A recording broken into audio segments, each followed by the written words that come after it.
人人都熟知九子夺嫡那段腥风血雨的皇权争夺，众皇子互相算计，朝堂派系撕裂，康熙晚年的紫禁城暗流翻涌，最终沉稳隐忍的雍正脱颖而出，接下偌大的大清江山。可绝大多数人都忽略一个关键问题，历经惨烈夺嫡大战登上皇位的雍正，传位给弘历的过程却异常平静，没有宗室围堵，没有皇子争抢，没有大臣拥立其他候选人，乾隆几乎毫无阻碍接管整个帝国。很多影视剧简单归结为弘历天资出众，深得爷爷康熙喜爱，事实远没有表面看上去这么简单。弘历能够不战而胜，顺利继承大统，并非单纯依靠个人天赋，而是雍正耗费10数年时间，一层层布局，一步步扫除障碍，甚至创立全新的储君制度，专门为这一场皇权交接铺平所有道路。想要看懂康雍乾3代皇权传承的内在逻辑，就要 DME 开影视剧的细说，走进雍正执政时期的储君筹划，拆解隐藏在平稳登基背后的权谋底层规则。雍正登基之初，亲身饱尝九子夺嫡带来的朝堂动荡，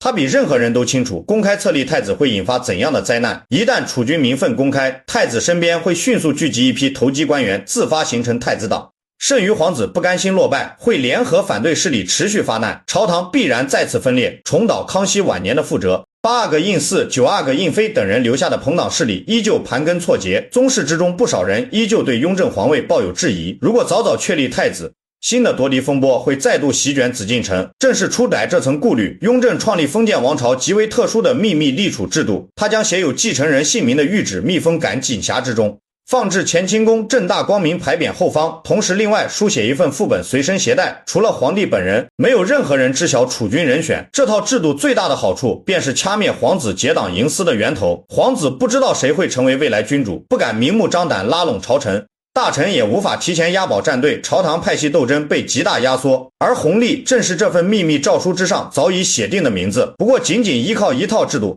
远不足以保障弘历顺利登基。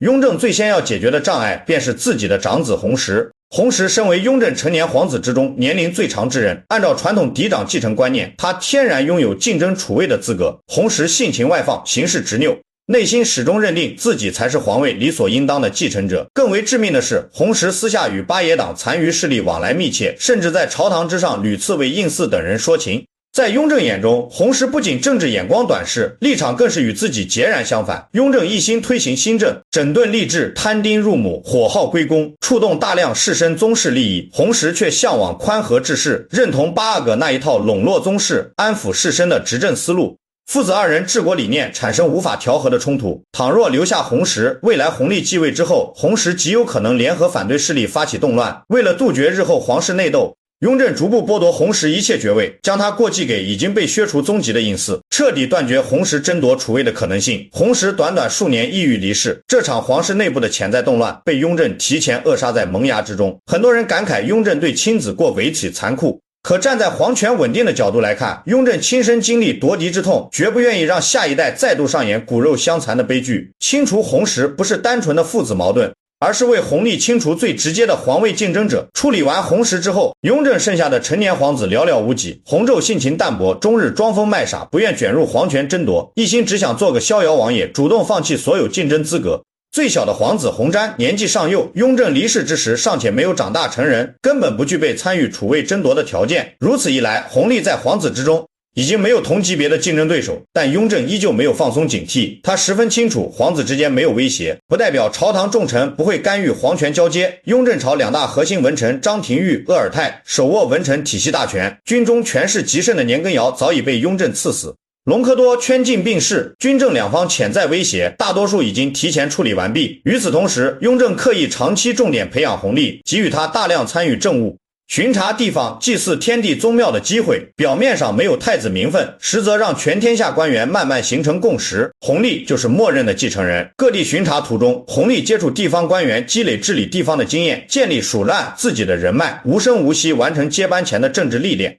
很多人会提出疑问，雍正深知弘历性格宽厚，施政风格和自己严苛猛烈的手段完全相反，为什么依旧执意传位弘历？这恰恰是雍正极具远见的权谋布局。康熙执政偏向宽仁，晚年吏治松弛，贪腐滋生。雍正接手之后，以铁腕手段整肃朝野，用10几年的严酷改革矫正积弊。长时间的高压治理之下，朝堂士绅、底层官员早已积累满满怨气。整个帝国需要一段宽和的时期缓和矛盾。雍正清楚自己充当严君，完成刮骨疗毒式的改革，后继之君需要化身人主，安抚人心。如果继续选择一名和自己同样手段刚猛的继承人，朝野矛盾只会持续激化，新政也难以长久维持。弘历性情温和，善使平衡各方势力，刚好承接这一阶段的治国需求，一严一宽，相互调和，形成完整的治国节奏。这是雍正选择弘历极为关键的深层考量。民间一直有这样一种说法，康熙晚年格外喜爱年幼的弘历，雍正当初能够顺利继位，很大程度是沾了这位皇孙的福气。这种观点经过影视剧不断渲染演绎，流传甚广，但它只能算作次要因素，绝非真正的核心关键。康熙一生子嗣繁茂，见过的皇孙不计其数，对弘历的偏爱更多只是单纯的祖孙温情，并不会直接左右大清皇位的传承走向。康熙挑选继任君主，最看重的永远是江山稳固，朝局安定，盛世延续，绝不会隔代预设储位。即便没有这份祖孙厚爱，凭借雍正多年的深耕布局与周密筹划，弘历依旧是朝野之中最合适的继位人选。温情偏爱只是锦上添花，真正让弘历稳稳坐稳储君之位的是雍正10余年步步为营的长远规划与朝堂铺垫。雍正13年，雍正帝在圆明园骤然离世，朝中重臣当众开启正大光明牌匾后方的密匣，宣读先帝遗诏，弘历顺利承袭大统，改年号为乾隆，整场皇权交接井然有序，朝野安定，没有出现任何争议与动荡。表面看，乾隆轻轻松松执掌万里河山，实际上所有可能引发朝堂动荡、宗室纷争的隐患早已被雍正提前排查，逐一化解，肃清皇子竞争隐患，创立秘密立储新规，平衡朝堂文武势力，长期历练继任君主，定下宽严互补的治国节奏。一套层层紧扣的完整布局，成就了这场看似平静安稳的皇权更迭。即便思虑周全如雍正，也有无法预判的时局走向。他原本希望弘历坚守新政根基，调和朝野各方势力，稳稳延续康乾盛世的繁荣局面。乾隆即位之初，也确实遵从先帝遗志，宽宥了不少前朝获罪的宗室与官员，有效缓和了紧绷多年的朝堂氛围。可随着皇权日渐稳固，他的执政理念慢慢发生转变，执政后期愈发强势专断，多次耗费巨资出巡体察山河风貌，对朝堂文风严加规整，对待宗室与朝臣的处事方式也愈发独断。雍正倾尽心血搭建的传承体系，只能保证短期平稳交接，终究无法束缚下一代君主的治国选择与执政走向。回望这段过往，早年激烈的储位纷争是雍正一辈子难以磨灭的记忆。他亲身亲历过皇室相争的内耗动荡，绝不希望子嗣重蹈覆辙，因此主动梳理朝堂隐患，规整储位传承制度，为后世筑牢安稳根基。世人大多只看见乾隆平稳继位的顺遂，却忽略了所有安稳从来都是步步谋划的结果。皇权传承的路上从没有凭空而来的幸运，所有看似理所当然的平稳盛世，背后都是无数缜密的筹划与隐忍的取舍。